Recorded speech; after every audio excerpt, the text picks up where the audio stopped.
Hi, this is Evolving with Etta. Today is Vlogtober day 26, and today's word is disagreements. Now, when I look this up, yes, I'm researching. It specifically said arguments. Arguments?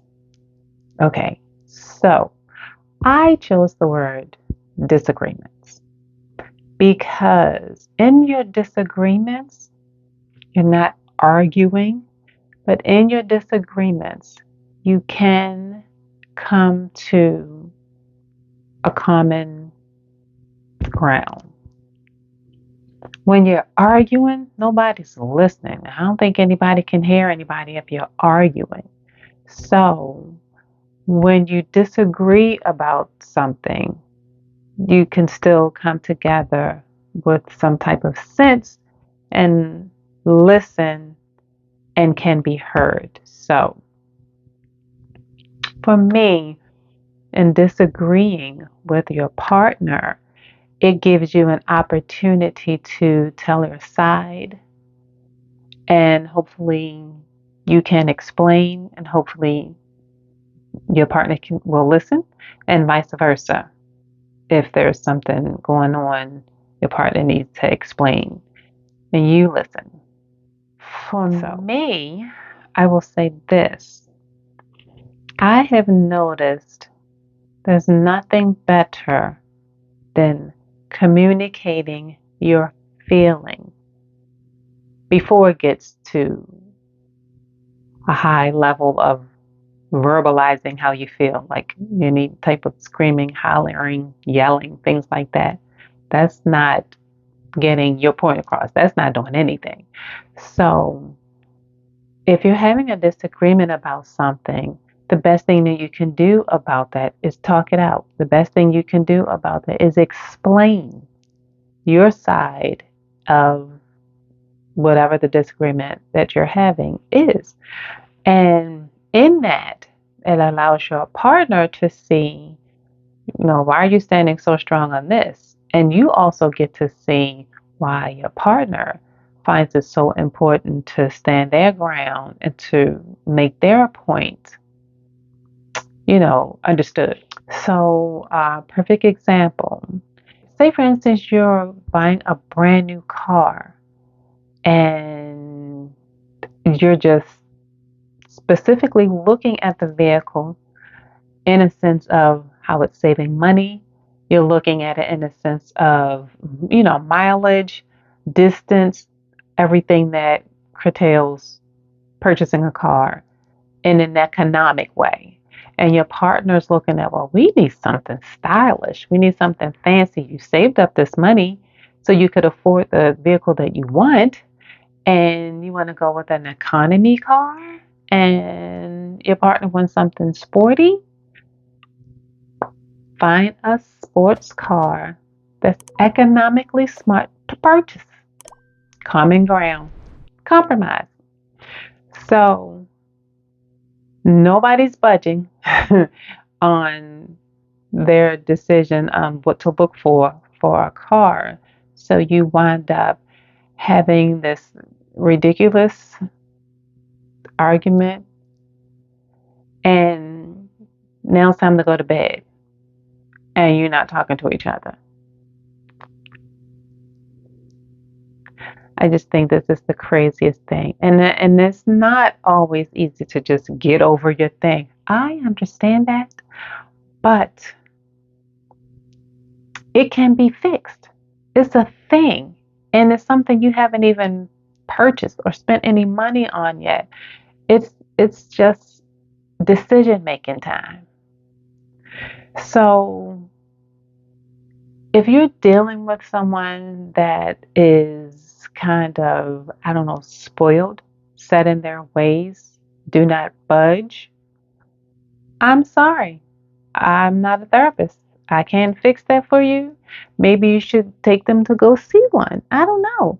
But if you have someone, or if you are someone that can compromise and that can kind of weed through the sections and the parts that's going to cause an argument or a disagreement, do that.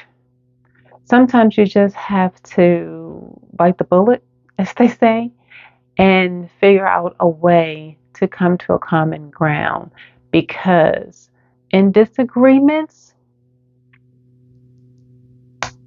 somebody has to, or both of you have to ease up. Sometimes one will win, somebody will take the L, but you shouldn't be taking the L every time.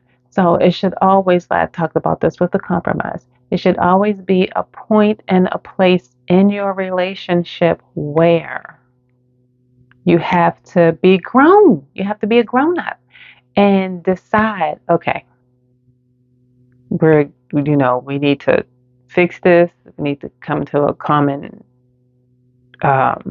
decision, and this is just where we're going to go. This is what we're going to have, how we're going to decide. This is what we're going to go with. So back to, you have had this disagreement, and you're going to bed. You've been angry. You're not speaking. You're not talking. Never, ever do that. You're going to wind up having a nightmare. You're going to wind up not being able to sleep because you're aggravated, because problems are unresolved. I am not one to easily deal with needing a resolution to something and haven't come to some type of agreement on things. I need problem solved. I need resolution. I need it fixed. I'm that type of person. So, and some people don't care to go to bed angry or mad. They can turn over, pull the covers, and sleep like a baby. But I'm just saying, it just helps in your relationship when that's a going factor, or something that you do not do, or something that you just don't allow to happen in your relationship, because it is controllable. You can put a handle on that. You can be in control of how decisions are made in your home, in your relationship, because we're not going to bed angry. We're not going to bed not speaking. That's just not happening. So that's an old rule. So in your disagreements, now who's right, who's wrong, but what are we going to do to work this out? What's the common ground where either we both win, or all right, you get it this time, but the next time is mine. And that's something else too. You may not be able to compromise every time. Sometimes one is just going to have to give in to the other. But agree and say, okay, so the next time, this is yours. I just feel that that's only fair, and that's very adult, very grown up of you. If you say, okay, all right, you take this one, but the next time when we have so such and such, that one belongs to me, and agree to that and stick to that. That is so cute. That's something I've never done before, and if you have, leave me something in the comments to let me know, yes, you guys do that, and it works wonderfully every time. I think that is so mature. All right, I'm gonna give you this one. All right, you got that one, but next time we're gonna go with someone such and such. That's wonderful. That is excellent. So, disagreements, don't have many of those. If you can avoid them, do so. It's not always going to be peaches and cream, I know that, but if it's not necessary, omit it.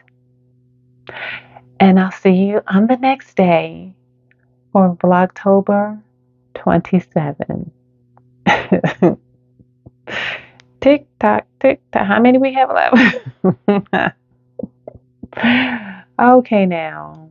Bye bye. To evolve is to live.